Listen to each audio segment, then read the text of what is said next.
This is a video for anybody that's trying to install the comma in their 2016 to 19 Volt. What I did was you have to make sure that you disconnect this piece, but don't pull this piece out. That's going to give you access to where you put the switch in for your giraffe. That will line all the way up here, and you can see where this panel ends, and that's where it gets a little tricky.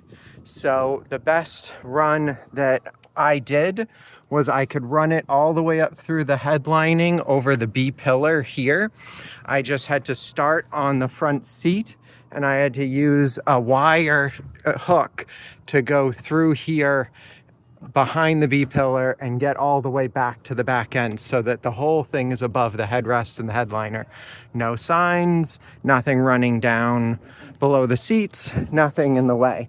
Once we get over to the front, you'll see that we have this A pillar here.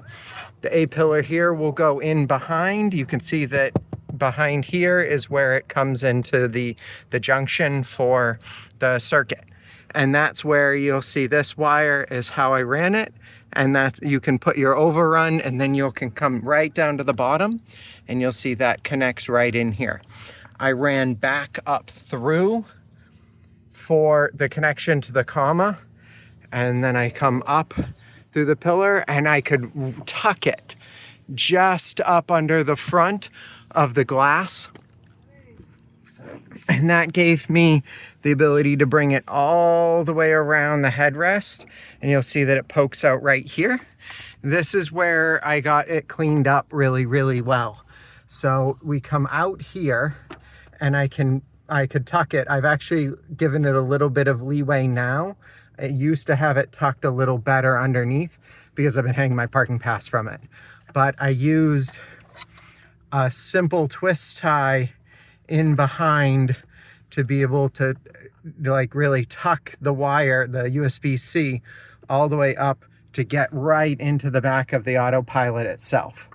Another thing to take into consideration for it is that the wire between the giraffe and the comma has a directionality to it. So you'll want to put a little marker of some kind to make sure that you know what the direction is. If it doesn't work one way, they tell you to do it the other way. And it's really good to put some kind of mark on it.